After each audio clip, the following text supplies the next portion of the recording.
que a llenarse para vivir la semana entera. Yo lo digo, no, pastor, me estoy llenando hoy para el lunes, martes, miércoles, está allá. O sea, usted come una vez a la semana. Usted se baña una vez a la semana. No, usted no trabaja una vez a la semana. No sé si me entiende. Entonces, el proceso de la iglesia son 7 días a la semana. El proceso de la iglesia son 24 horas al día. No es de domingo en domingo.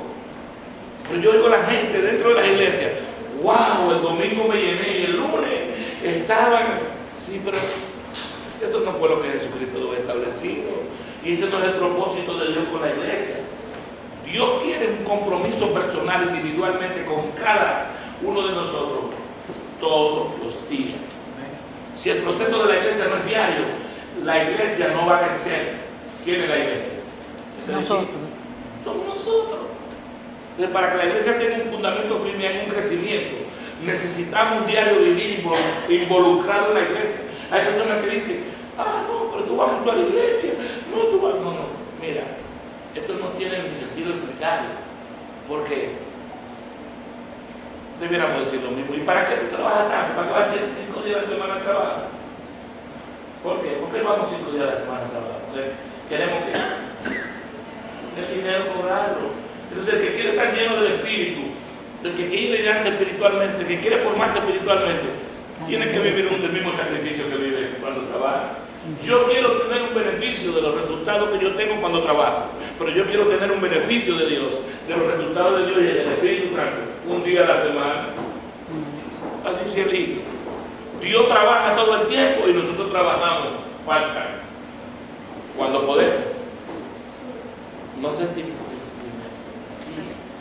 es de suma importancia entender que el proceso del crecimiento de la iglesia no depende de un momento, no depende de un día, depende de algo muy importante, de que usted en su mente, en su corazón, en su conciencia, según lo que dice Deuteronomio, capítulo 6, dice Deuteronomio, y esta palabra que yo te prescribo y te digo, se la dirás a tus hijos al levantarte, al acostarte, andando por el camino. O sea, en cada momento de la vida es una obligación, si queremos. Porque a veces la gente dice, no, pero buscar de Dios para que te va a convertir en religioso. No, buscar de Dios no convierte al hombre en religioso. Capacita al hombre a vivir mejor en la vida. Amén, amén. Cuando usted busca de Dios, usted se prepara y se forma. Y conversaba yo ahorita con la hermana Nuri lo siguiente. A veces nosotros creemos, la clase también de consejería es dominio propio. Hay gente que habla y dice, ay no, yo tengo dominio propio, cuando a mí se me presenta un problema, yo me aguanto. No, eso es autocontrol y se llama límite. El dominio propio es una naturaleza del Espíritu Santo y tiene que ser una actitud interna de usted. Usted no tiene que esperar un momento de incomodidad para actuar con dominio propio, usted tiene que vivir activo, porque hay un problema. Las acciones no determinan la calidad de dominio propio que usted tenga, son los pensamientos. ¿Cómo usted piensa? ¿Ustedes sabían eso? Amén. Su característica de identidad con la condición de dominio propio. ¿No dice la Biblia? Tal cual es tu pensamiento en tu corazón, tal es el hombre. O sea que no son tus acciones, sino tus pensamientos. ¿Cómo tú piensas? O sea que tenemos que aprender a dominar los pensamientos. ¿Cómo pensamos? No podemos pensar a la ligera, tenemos que ser cuidadosos con el pensamiento y pensar cosas que realmente mantengan la conciencia en una actitud apropiada. ¡Wow! Yo leo en la Biblia, en Lucas capítulo 6, algo tan lindo que dice, no puede el buen hombre del buen tesoro de su corazón dar cosas malas. No puede el mal hombre del mal tesoro de su corazón dar cosas buenas. O sea, el corazón atesora lo que tu mente dice. Todo lo que tú piensas, el corazón lo guarda. Entonces, tenemos que tener buenos pensamientos. ¿Está? Pero el principio de la clase es la historia de la iglesia. ¿Qué es la iglesia? ¿Y por qué esa palabra? ¿Y para qué esa palabra? ¿Por qué iglesia? ¿Por qué no le pusieron otro nombre? ¿Por qué no le pusieron pizzería? ¿Por qué no le pusieron otro nombre? Iglesia. ¡Wow! Yo veo mucha gente que no tiene ni la menor idea del significado de esta palabra. Ni idea de Yo quiero preguntar, iglesia, ¿qué significa iglesia? Algunas respuestas. Iglesia, ¿qué es eso?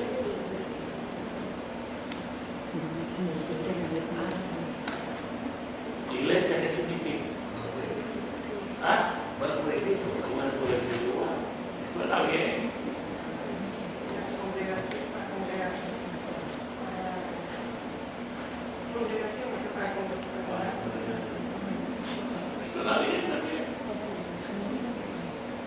Suena lindo, todas esas cosas suenan bonitas. Nos han enseñado todas esas cosas. ¿Es el cuerpo universal de todos los cristianos? ¿Qué? Es un cuerpo universal de todos los cristianos. ¡Wow! ¡Qué lindo! ¡Wow! Una asamblea. ¡Ah, wow!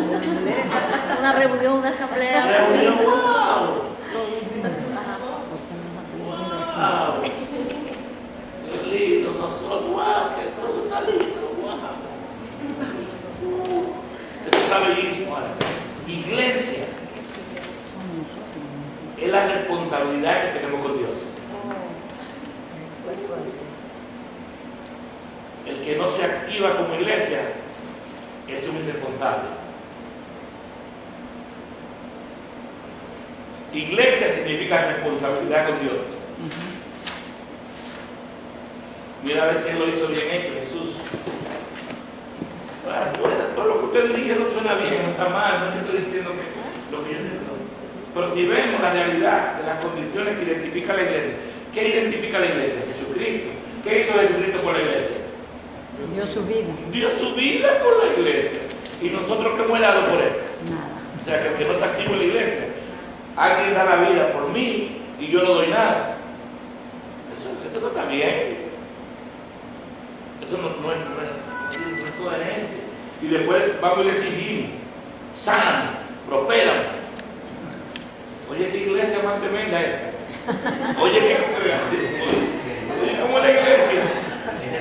No damos nada, no damos el tiempo ni las condiciones que Él pide que nosotros tenemos que dar para hacer lo que Él tiene que hacer. Y yo podía hablarle de la iglesia, de los periodos de la iglesia, pero esto no es lo más importante. Eso es lo que la estructura de la tradición religiosa nos ha enseñado. El tiempo apostólico, el tiempo de la iglesia. Sí, todo eso es importante saberlo. Ahora, lo más importante es que sepamos qué es la iglesia y para qué es la iglesia. ¿Para qué es la iglesia? ¿Para? Gracias a Dios, adorar a Dios. ¡Wow! Eso está lindo. Para aprender más de Dios. ¡Wow! ¿Qué más? Si es una responsabilidad, Eso está más lindo todavía. si es una responsabilidad con Dios, la iglesia es para respetar y acoger los estatutos que Dios nos brindó para una convivencia mejor y una unión con Él. ¡Wow! Eso suena lindo. Cuando se habla de iglesia, se habla de un compromiso con la humanidad. Amén. La humanidad necesita la iglesia. Es un compromiso, la iglesia es un compromiso con Dios hacia la humanidad. O sea que el que está como iglesia sentado en una banca esperando que Dios haga un milagro, no está bien. La humanidad tiene una necesidad. El mundo necesita. Sí, dígame. No, es entonces cuando nosotros podemos aplicar las palabras de Jesucristo cuando dijo sus apóstoles la gran comisión. Nosotros somos eso, llevar el evangelio a las personas que no conocen del Señor, en otras palabras. Esa es la iglesia. Esa es la iglesia. El mundo está haciendo cosas y nosotros la iglesia, te alabaré, te alabaré. Y el mundo se pierde. Sí, cuisa. Y el mundo se pierde. Pero esto para esto no es la iglesia. El mundo social que nos rodea. Mira, que hay una iglesia, que hay otra. Y yo estoy, no quiero optimar las cosas, que mucha de la gente que vive a la iglesia no piensa en los vecindarios que hay alrededor nuestro. Wow, ¿cuánta de esta gente entenderá lo que yo estoy entendiendo? Yo estoy yendo a un lugar y alrededor mío hay un vecindario. En su casa, donde usted vive, alrededor de usted hay un vecindario. Personas con problemas emocionales, con problemas espirituales, que usted y yo tenemos una responsabilidad. Y usted me diría, sí, pero que no me conocen y estamos viviendo en un país donde no busca la forma de hacer algo. Hay que hacer algo. La iglesia tiene que hacer algo. Yo veo los impíos, y más aquí en New Jersey, que yo lo he visto, allá en Miami no pasa, pero yo veo que aquí los impíos sacan la bocina para los patios y ponen la bulla, que no les importa que vean gente alrededor escuche. Los impíos hacen un escándalo para llamar la atención y que la gente se convierta a su manera de pensar. ¿Y nosotros qué estamos haciendo? Criticándolos. ¿Ah? Criticándolos a él. Dios no nos llamó para criticar. Por eso que nosotros en vez de acoger ese Dios nos llamó estilo, para ayudarlo. por eso entonces bueno. Podemos ver en el misterio del Señor Jesucristo qué fue lo que Él hizo en la tierra, de traer el reino del Señor, de Dios a la tierra, enseñarnos Para meterlo en cuatro paredes. no, para No. enseñar. La gran comisión. Para eso es enseñar todo, a la palabra. poder. Porque Dios nos manda a salir, a evangelizar, a decir, este es mi testimonio, conviertes en el Señor. Hay un Dios que los ama, tal como ustedes son. Eso es lo que el Señor quiere. Eso es lo que le dio a los apóstoles y le dijo. Váyanse, hagan discípulos. Una pregunta, y es, Claro. ¿cuánto de los que venimos a la iglesia venimos con esa intención a la iglesia? Vamos a ser honestos. ¿Cuánto Ahí hay está, esa ahí está la intención? pregunta y si lo ponemos por obra. Ahí está. Entonces, ¿qué le da mucho que la iglesia no tiene que es responsable de Dios? Trabajamos para la obra o no. Wow. Ahí está la pregunta. Si queremos saber de la iglesia, hay gente que dice, no, dime cómo la iglesia apostólica, no. Hay una iglesia actual que necesita estar bien. Jesucristo está vivo y para Jesucristo vivir en la iglesia necesita que hagamos lo que ella está diciendo. Jesucristo no está viviendo en la iglesia. No. Jesucristo se salió de la iglesia. Está fuera de la iglesia y si aquí yo estoy a la puerta y llamo, si alguno oye y me invita, yo entraré, cenaré con él conmigo, porque la iglesia no está haciendo la gran comisión. Por esto fue que se salió de la iglesia, de la Odisea. ¿No lo han leído en el capítulo 3? Él se salió de la iglesia porque ellos leían mucho espiritualmente, ellos tenían mucho conocimiento espiritual, ellos tenían mucha riqueza, tenían templo blando, tenían mucha gente, pero ellos no estaban interesados en llegar al mundo. Yo quería que la gente viniera a los templos. Y para la gente llegar al templo había que hacer un trabajo.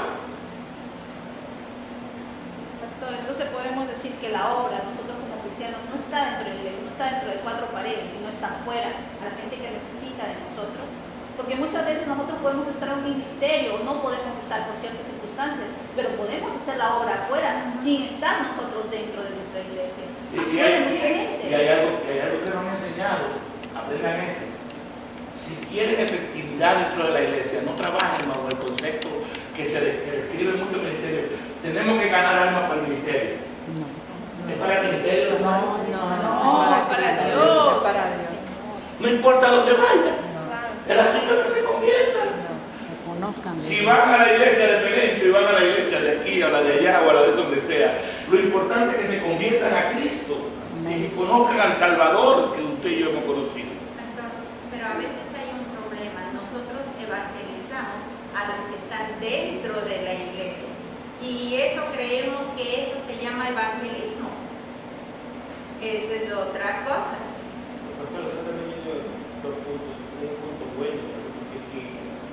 Los ciegos tenemos que primero a Cristo.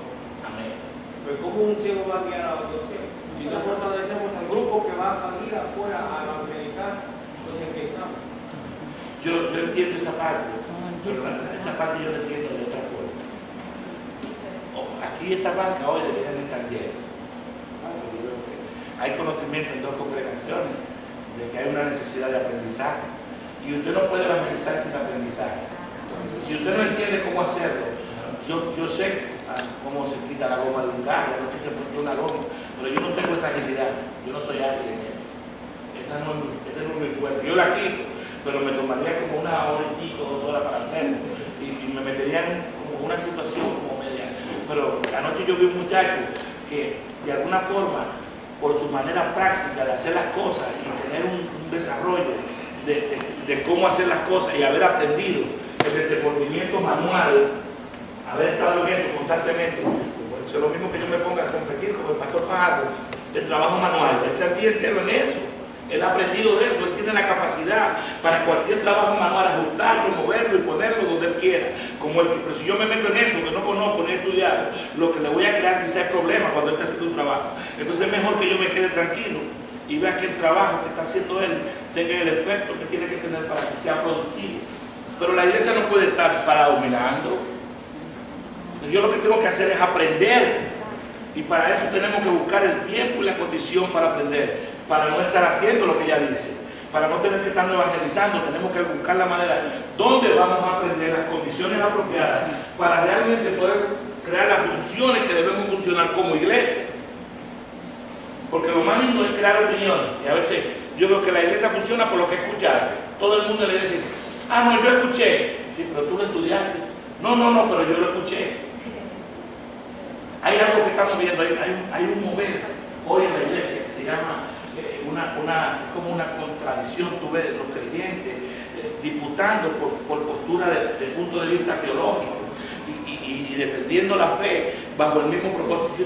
Esto es como absurdo, porque hay personas que dicen, no es Cristo que se le dice Mesías. Sí, yo sé que Mesías que se le dice, pero decir Cristo y Mesías no hay mucha diferencia, porque las dos cosas significan lo mismo, ungido de Dios. Entonces, ¿para qué discutir sobre eso si el problema es hablar almas? La iglesia está discutiendo postura de pensamiento. ¿Qué yo pienso? ¿Qué tú piensas? ¿Qué tú dices? ¿Qué yo digo? Y ese no es el propósito de Dios.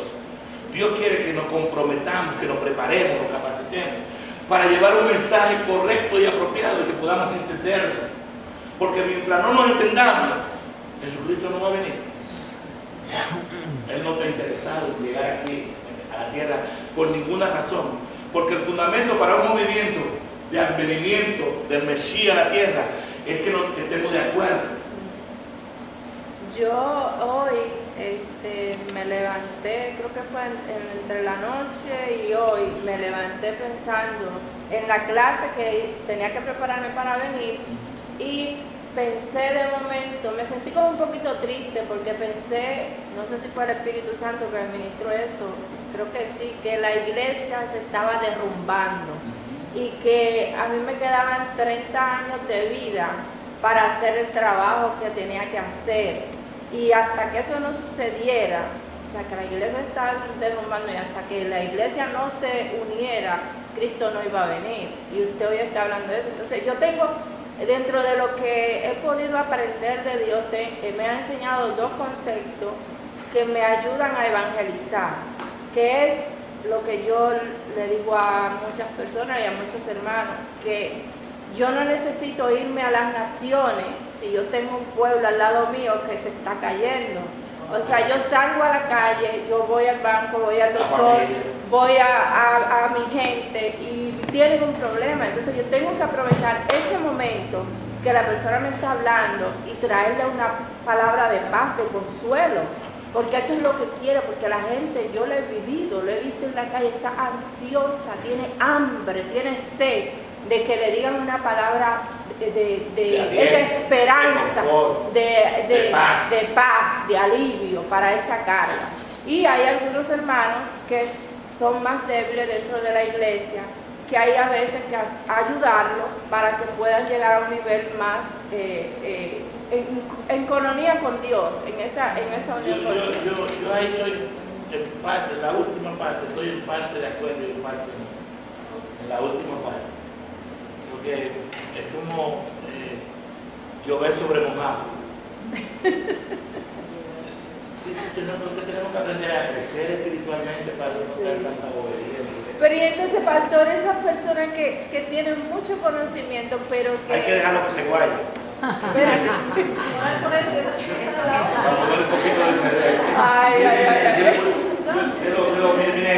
mire esto.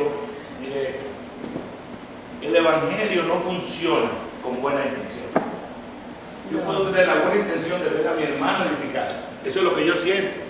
Pero alguien dijo por ahí, yo creo que usted misma, dijo como que Dios había puesto mandamientos, estatutos, preceptos para que nosotros lo cumpliéramos. Por más buena intención que yo tenga, si la persona que yo tengo la buena intención de que tenga la vida cambiada, transformada, edificada, tenga paz, no actúa con los mandamientos, los estatutos y los preceptos, con la buena intención yo no le resuelvo su problema, porque no está cumpliendo con Dios.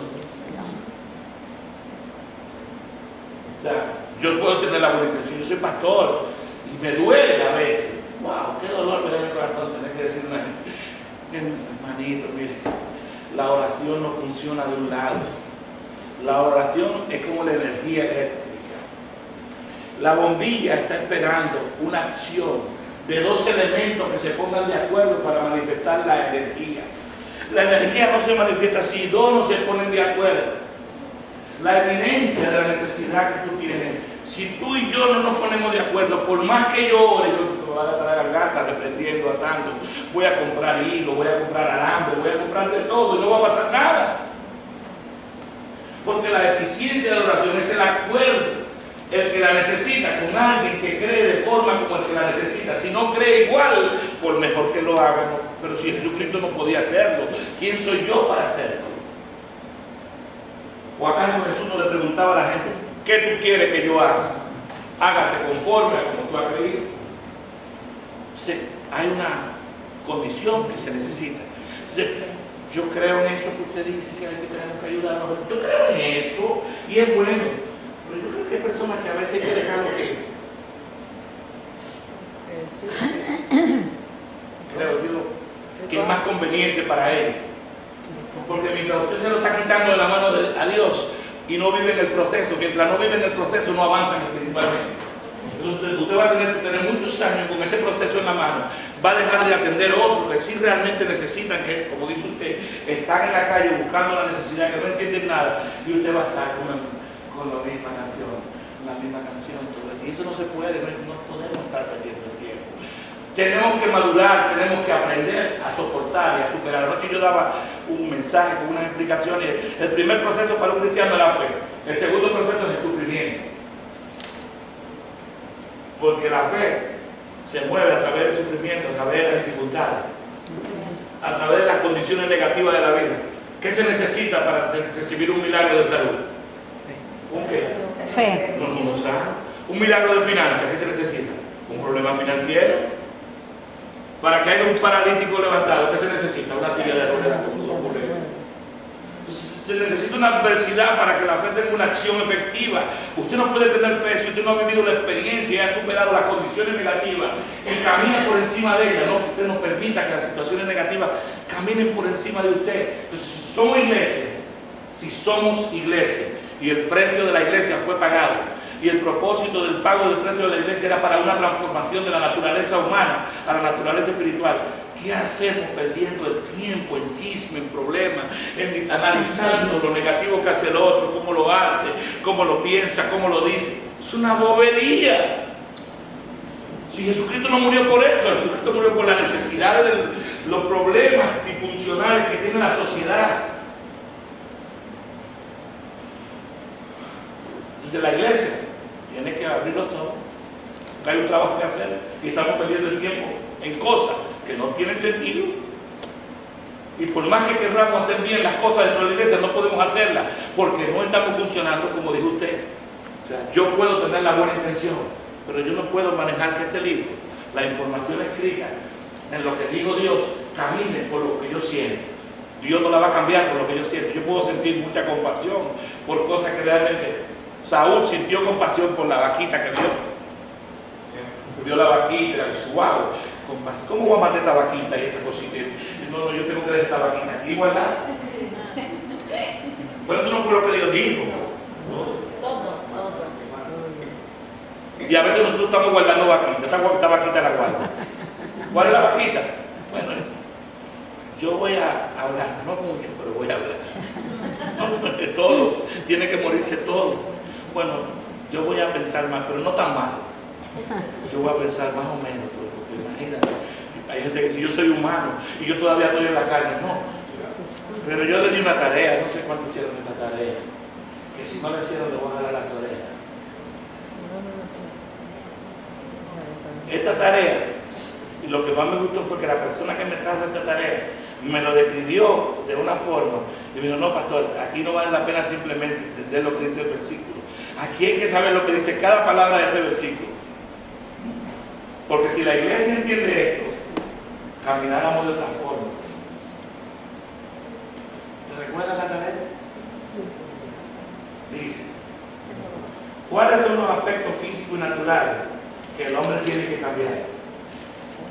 Y dice aquí, hacer morir pues lo terrenal en vosotros, fornicación, impureza, pasión desordenada, malos deseos, avaricia, que es idolatría, cosas por las cuales viene la ira de Dios sobre los hijos de desobediencia. Dejar también la ira, el enojo, la malicia, la blasfemia, palabras deshonestas de nuestra boca. no mintáis unos a otros, despojémonos del viejo hombre.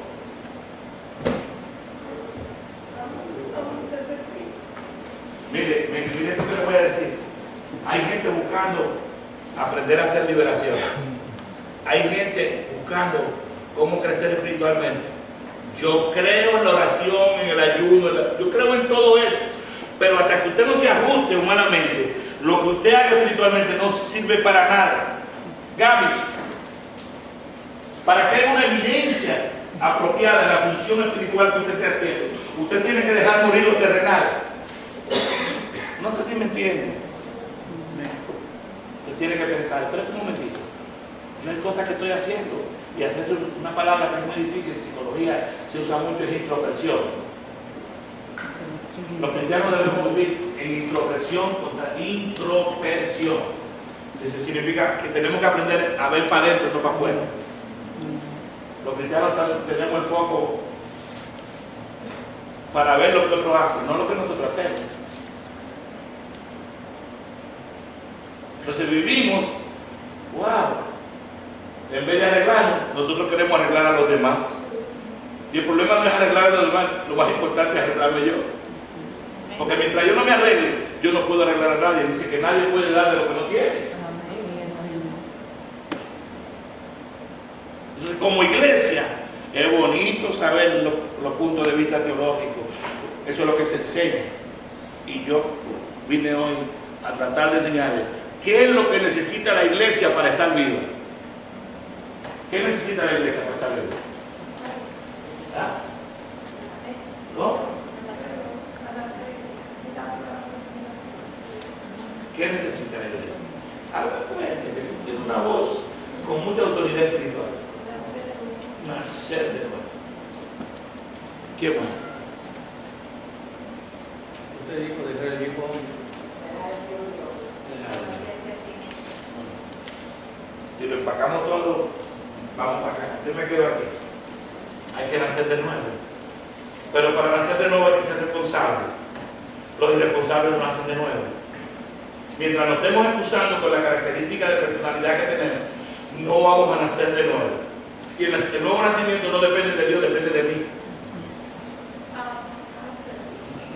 Tengo una pregunta. Con lo que leyó, me inquietó porque dice que dejando la avaricia, dejando esto, dejando el otro, dejando el viejo hombre. Son naturaleza nosotras humanas, ¿verdad? Todo eso es naturaleza humana. Yo me pongo a observar a un niño y dice, a veces tiene lo que tiene 2 años. Y dice, a veces dice mentira, a veces envidioso. Son naturaleza, aún ese niño que la tiene, ¿verdad? Y para el hombre, tu naturaleza es imposible que tú cambies tu naturaleza, al menos que Cristo no llegue a tu vida. Dice la palabra que engañoso es el corazón, más que todas las cosas. El único que lo conoce es Dios, ¿verdad? Yo pienso que primeramente hay que cambiar el corazón, porque no me recuerdo cómo dice bien, pero yo sé que dice que con el corazón se confiesa, con la boca se confiesa, pero con el corazón se cree. Y la única manera de que yo pienso, es mi pensamiento, que una persona pueda cambiar su naturaleza es si su corazón, la Biblia describe el corazón como la mente del hombre, que el corazón es como la mente, es que tenga un trasplante de corazón y el Señor le ponga un corazón nuevo. Esa es la única para mí, es que tu corazón se cambiado, porque si el corazón es engañoso, tiene entonces en tu corazón que tú tienes que hay un pequeño detalle nada más. Dios no le cambia el corazón a menos que el hombre no le dé a Dios la oportunidad de hacerlo. Porque como Dios le da libre albedrío al hombre, Dios no obliga a nadie. Dios está interesado en que tú cambies tu corazón. Por ese trabajo no se lo dé. Es un trabajo mío. Entonces, hay algo que yo estoy de acuerdo contigo. La naturaleza del hombre es pecaminosa, porque el hombre vive bajo unas condiciones. Pero entonces yo tengo que pensar, si yo tengo una mala naturaleza, yo tengo mis niños que vienen con esa conducta de la naturaleza humana, yo tengo que crear un ambiente en mi hogar para que mi niño entienda que esa es la naturaleza, pero esa no es la conducta y el comportamiento que debe tener como ser humano. Entonces yo tengo que en mi casa poner las condiciones apropiadas para que mi niño no mienta, para que mi niño no haga eso que tú dices. Es un trabajo mío, no de Dios. Deuteronomio capítulo 6. Dios manda al pueblo de Israel, le dice, y esta palabra que yo te prescribo y te pongo hoy se la repetirás a tus hijos, al levantarse, al acostarse. O sea, la estructura educativa del hogar no es de los pastores, no es de los líderes de la iglesia, es de los padres de la casa. No sé si me comprende. Entonces hay un trabajo que hacer y la iglesia no quiere hacer. O sea, lo más importante para que una iglesia esté funcionable es el nuevo nacimiento, nacer de nuevo. Pero no mucha gente en la iglesia quiere nacer de nuevo, porque yo conozco personas en la iglesia, wow, yo conozco personas que son tremendos, oran que yo lo estoy orando a veces, hasta la hormiga le cogen miedo. Y se me voy, y está orando, yo me voy, yo no quiero estar por ahí cerca. Wow, pero aquí se tiene una conducta que mandan para la China a cualquiera. ¿Y de qué me sirve matar las hormigas si yo no tengo una estructura de condiciones apropiadas como iglesia? Ese es el punto, que hay personas dentro de la iglesia que no reconocen, entienden que el conocimiento, la palabra, todo eso que usted dice, la intercesión, la oración, el ayuno y todo, eso lo va a llevar al trono de la gracia, pero en su conducta, en su hacer, en su yo, tienen que trabajar, porque no están al nivel de lo que Dios quiere que no estén. tienen reglas. No someten su voluntad, pastor. No someten su voluntad, no es lo que yo digo, es lo que yo digo. Dios no, exacto. Son expertos en defenderse. Sí. Dios no viola la voluntad del hombre. Dios no viola la voluntad del hombre. Dios no viola la voluntad del hombre. Pero si el hombre somete su voluntad a Dios, Dios hace entonces todo por ti. comienza a obrar en justicia. En todo lo que tú le pidas. No se entiende lo que es la sumisión. No Pero quiere estar sometido a Dios. una persona que esté en pecado, pero porque oí algo que dijeron, pero no, como que no estoy muy de acuerdo. Ahora le pregunto, una persona que esté en pecado, pero que dentro de esa situación está batallándola, pero se mantiene con su fe, se mantiene con la convicción de hacer lo que Dios establece, o sea, se congrega, ayuna, ora, o tiene fe, hace obra, o sea, eso que él hace, que esa persona hace, no le cuenta al Señor por el pecado que está cometiendo. Si no se advierte, no. Si no sé qué, Si no se advierte, no. si no se arrepiente. Advierte. Advierte. Usted puede arrepentirse, pero no advertirse. ¿Cómo advierte? Del que confiesa su pecado Y se aparta de Y él. se aparta. Por eso que si continúa el Recibirá de Dios pecado, misericordia. pero no se aparta todavía del pecado. va a tener problemas. Dios me tiene que ver interesado, yo no hacer las cosas malas que yo hago. Ese es el interés de Dios. Ahora, el interés mío es poder sobornar a Dios, yo haciendo cosas espirituales para que cualquier cosa mala que yo haga quede como media ahí. Eso no funciona así. Tiene que ser real. Pues Dios no trabaja a media, Dios no es un Dios de a media. Dios es un Dios celoso. Dios tiene que verme interesado en que yo quiero cambiar. Dios tiene que ver. Hay una cosa que a veces yo no veo esto y es bueno. Los cristianos a veces no respetamos a Dios.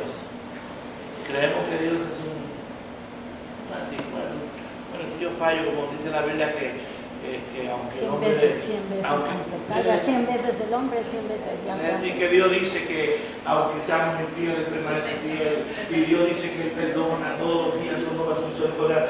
Cada mañana andamos por el medio de la vida haciendo cosas. No, esto es lo que dice Dios. Y a veces culpamos a los líderes, a la persona que está en una posición espiritual de no recibir la ayuda que debemos recibir, porque la conducta que tenemos no es apropiada. Ellos están obligados a ayudarnos con Dios en el problema que tenemos. No. Cada uno es responsable de sus. La gente anda buscando cómo recortarse de Dios y cogiendo a Dios como que Dios una basura. Dios no es una basura. Tiene que haber respeto personal. Yo no tengo que buscar un intermediario personal humano para que me resuelva mi problema espiritual, que el que está mal soy yo, no el pastor. Y nosotros andamos buscando, Señor, pero mira, tú sabes, yo me siento así, yo me caí y estoy así porque el pastor no me visitó. Si me hubiera visitado fuera diferente. Si el pastor me hubiera dado una llamadita hubiese sido distinto. Y yo le voy a decir, mire. Tu salvación es indignado, es como... Pero si andamos buscando, ¿cómo? Ay, pero que los pastores nada más tienen ojos para otra cosa. Si ellos no están pendientes a las necesidades de lo que realmente necesitan. Ya ahí mismo está en pecado, ya, ahí, automáticamente está ahí. Si te metiste ahí a analizar ese pensamiento, te metiste en pecado. Fuera de lo que estás haciendo mal, ya tiene otro pecado. Estás aumentando. Estás aumentando. Entonces el problema no es del pastor, el problema es mío. Entonces tenemos que enseñar a la iglesia a hacerse responsable. A no vivir con tanta irresponsabilidad. No, la iglesia es apostólica, la iglesia medieval, sí, todo eso es bueno. Pero la iglesia necesita una responsabilidad porque tenemos que funcionar como iglesia de una manera saludable para que cuando venga la persona, como dijo usted ahorita, que tiene necesidades, que están con problemas, wow, pero qué gente esta, pero mira cómo es la cosa. Esta gente está firme en lo que cree y actúan independientes, pero están juntos. Amén. Así es, amén. Pero mientras estemos buscando a un líder o estemos buscando a otra persona para responsabilizar de lo que nos toca a nosotros, wow, tremendo problema. Entonces, cuando tú buscas a alguien es difícil, porque solo Dios puede conectar con uno. Yo lo digo personalmente. Si vamos a suponer ir y me llama, tú me dices, dinero, pero tú estás mal, yo quizá me incomodo. Pero cuando es Dios, ya tú estás entendiendo, tú haces tu responsabilidad. Ok, Dios, y cuando yo he sentido, yo personalmente, a veces yo me he sentido sola. Y yo digo, wow, nobody's here for me. Y ahí que viene Dios y me dice, oye, ¿qué tú estás hablando? Yo siempre he estado aquí y yo no me he apartado. Y eso es lo que te da fuerza. No, casi yo digo, no el hermano, es Dios que te va a ayudar a levantar y que tú haces, mira, estoy mal. Esto es lo que tengo y esto es. Y Dios, sáname, restaurame. El hermano no puede hacer nada por mí, el hermano puede orar 500 veces por mí. Pero si yo no me someto a ti, yo no voy a poder levantarme yo sola porque yo no puedo. Hay dos cosas que te voy a decir. Tú dijiste una palabra. Hay gente muy espiritual, a veces que escuchan decir una palabra de después te dice, en vez de orar a Dios para que haya un cambio en ella, tú oíste lo que dijo Inés. ¿Qué lengua tiene? Eso no es el trabajo. Si yo quiero una transformación en ella, yo tengo que meterme con Dios para que el Espíritu Santo la toque. Y el trabajo yo no lo hago cuando salgo a hablar de ella. El trabajo yo lo hago cuando yo me meto a hablar por ella. Así es. Pero, wow, somos muy prestos a analizar cómo estamos en el espíritu. Muy espiritual. Cuando yo veo a una persona que está mal, en vez de yo pisarla, yo lo que quiero es levantarla. Así es, Señor. Dios nunca va a permitir que tú estés sola. La soledad Dios no la hizo ni para ti ni para mí. Eso no fue el trabajo de Dios. Ese ha sido el trabajo nuestro, que vivimos bajo las emociones y entendemos que nuestras condiciones humanas nos ponen a nosotros en una expectativa de que nosotros queremos conseguir o lograr cosas para sentirnos satisfechos de que la vida es como nosotros queremos. Pero cuando nosotros vivimos según Dios, cuando estamos solos, a veces estoy solo y digo, gracias Señor, porque me ha traído a esta posición. ¿Qué es lo que me vas a decir ahora? Porque Dios a veces permite que nadie se te acerque, no es la gente, es Dios mismo y el Espíritu Santo que le dice, te quita, quiero hablar con ella. Pero nosotros somos humanos y en la humanidad las dos cosas que tú dijiste están en los sentimientos. Entonces lo que tenemos que cambiar es que nuestra manera de sentir las cosas. Tenemos que ponerle orden a los sentimientos. Cuando no tenemos orden en los sentimientos, yo le dije ahorita algo, la clase de consejería pastoral es dominio propio, pero hay gente que dice, no, porque cuando a mí me dicen algo, yo tengo dominio propio, yo me quedo callado, eso no es dominio propio, eso es autocontrol, eso es límite. El dominio propio es una naturaleza, el fruto del Espíritu Santo, y tiene que ser una actitud que tú tienes que tenerla en todo momento, no solamente cuando te hacen algo, sino cuando tú piensas. ¿Cómo tú piensas a los demás? Eso es dominio propio. Sí, bueno, pastor, los límites nosotros los podemos aprender desde cuando somos pequeños a poner ciertos límites. Entonces, pero lo que es el dominio propio solo viene de Cristo, solo viene Del Espíritu Santo, porque es una naturaleza. Es un don del Pastor, Espíritu. ahora lo que usted está hablando me hace recordar a alguien que necesitaba la necesidad que alguien ore, ¿verdad? Por esta persona que estaba enferma. Entonces se quedó sola, pero llamó a alguien, a un pastor. Y luego el pastor le llamó a ella pidiendo oración por él. O sea, ahí nos damos cuenta que el único que puede lograr hacer las cosas es el Señor. Porque todos nosotros, pastores, quien sea, ministerios, líderes de oración, de todo, claro que a veces nosotros llamamos a alguien que entre dos oremos por eso, ¿verdad? Por la necesidad que tenemos en el instante. Pero realmente quien hace la obra es el Señor. Eso es lo que tenemos que entender en nuestro corazón. Y en cuanto, cuando usted dice que nosotros tenemos que tener dominio propio, nosotros tenemos que decir en ese instante cómo el Señor realmente pensaría en esta situación, cómo actuaría nuestro Dios. ¿Cómo pensaría? Nada. ¿Cómo pensaría Dios cuando ella habló ahorita? Nada. Yo me imagino a Dios y decía, wow, y me expresión de la Señor, déjame ayudarla, déjame enseñarle otra cosa, déjame ver cómo arreglo esto. Pero nosotros a veces no pensamos así, y ese no es el deber de la iglesia. La iglesia fue creada para llevar un mensaje. La iglesia fue creada para que las condiciones que nosotros tenemos puedan ser efectivas en el mundo que nos rodea. Nosotros tenemos que llenar algo que está vacío.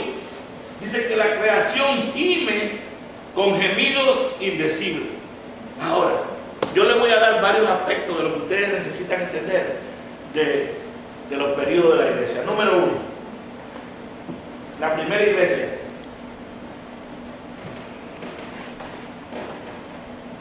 Desde el punto de vista teológico, fue la iglesia apostólica. Ahora, ¿qué significa la palabra apóstol? La palabra apóstol, ¿qué significa? Mensajero. ¿Sí? Discípulo. La palabra original para apóstol es servidor, uno que sirve. La palabra para apóstol es servidor, servicio. Buenos días. Número 2.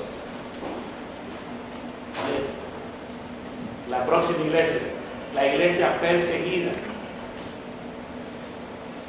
Tiene un gran significado, la iglesia perseguida.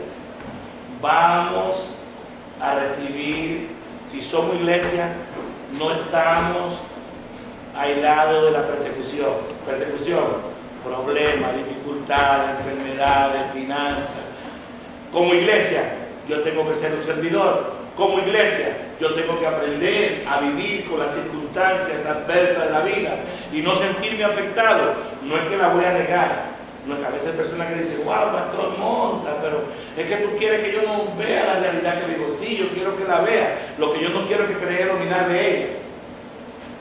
Yo entiendo que tú tienes que capacitarte para dominar las circunstancias adversas, porque eso es parte del funcionamiento de una etapa que vive la iglesia. La iglesia vive una etapa de servicio, la iglesia vive una etapa de persecución y la iglesia vive otra etapa, la iglesia imperial. Cuando estamos hablando de imperio, estamos hablando de monarquía. La iglesia tiene un deber. Los gobiernos, ¿qué pasa con los presidentes? Cambian cada que tiempo. La monarquía nunca cambia. La monarquía no cambia de ninguna forma. No hay cambio para la monarquía. La reina Isabel, viene el nieto, el bisnieto, el tataranieto.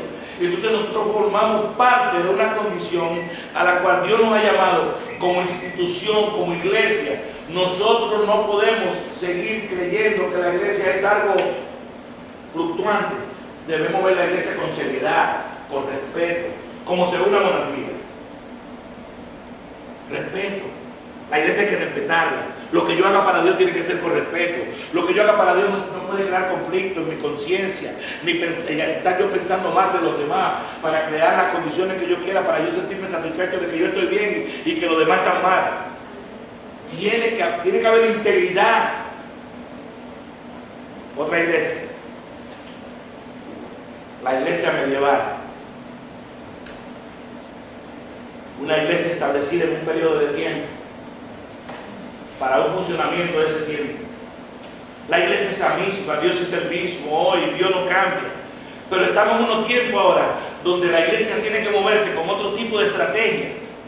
Necesitamos hacer cambios hoy para crear conciencia en la humanidad, para que la humanidad conozca a Cristo. El propósito no es que estemos ubicados en las mismas condiciones tradicionales religiosas. El mundo necesita conocer a Cristo y nosotros necesitamos hacer un trabajo. Yo entiendo, la iglesia, hay mucha gente que dice, sí, pero ¿qué tú me dices de Pedro? Pedro no estudió, ni fulano estudió.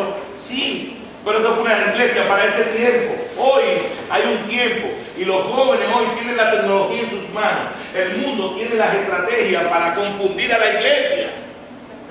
Si no nos preparamos, nos van a confundir a nosotros. Okay. Cuando usted dice que Pedro no estudió, claro que estudió, fue un discípulo de Cristo y recibió instrucción por 3 años. Pero la gente no lo quiere ver así. No. La gente lo quiere ver de otra forma. Sí, la gente se cree que los hombres de ese tiempo eran personas sin ningún tipo de educación, sin ningún tipo de formación. O sea, se transportan como si fueran épocas medievales.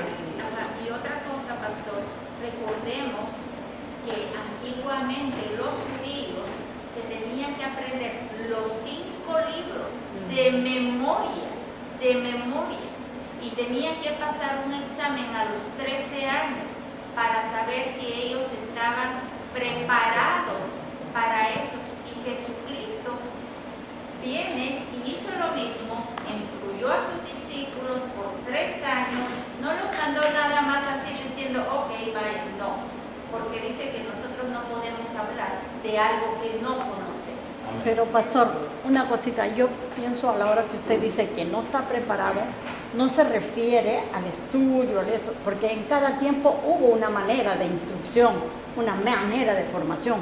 A lo que usted se está refiriendo es que el mundo está evolucionando, el mundo está cambiando. Entonces, ¿qué estamos haciendo? Porque en cada época cada uno de alguna forma ha estudiado, de alguna forma se ha edificado, ¿no? Ha estudiado, hay reglas, normas. Hay personas que no quieren hacerlo, no quieren, ¿no? Pero en y todo. Cuando tú lo traes a la iglesia y dices, no hay que estudiar, la letra mata. Sino que lo que usted dice, pero ¿Para qué estudiar si la letra mata? Claro. Yo no he visto que la letra mate a nadie. Al contrario, la letra, si lo vemos desde el aspecto humano, la letra da billete, porque si te hace médico, cirujano, cardiólogo, te va a cuadrar la vida. En una conferencia que usted dio la vez pasada en la iglesia acerca de la educación, usted dijo, nosotros nos tenemos que preparar porque por eso es que la gente de afuera nos considera locos. Porque hablamos, a veces hablamos cosas, hay personas que vienen, mira, explícame esto, dime qué dice el Señor en el libro de Génesis. Dios está hablando a la iglesia o al mundo, hablándole al hombre de que el hombre tenga una autoridad. Explícame eso. ¿Cómo es eso? Génesis 1, 26, 27, 28. No, mira, está ahí escrito, ahí lo dice Dios. No, eso tiene una explicación. Eso no está escrito ahí simplemente como por arte de magia, como para que tú lo dejes en el aire en suspenso. Dios no tiene nada en suspenso. Todo lo que está en la Biblia tiene explicación con la misma Biblia. Lo que pasa es que nos salimos del entorno y nos ponemos a veces al descuido y se nos hace más fácil convertirnos en vagos espirituales que en eficientes espirituales. Para ser una persona eficiente espiritualmente, usted tiene que darle tiempo a la Biblia. Así es. Usted tiene que ver esto con seriedad. Y yo estoy entre nosotros. Apágame la cámara. Apágame la cámara.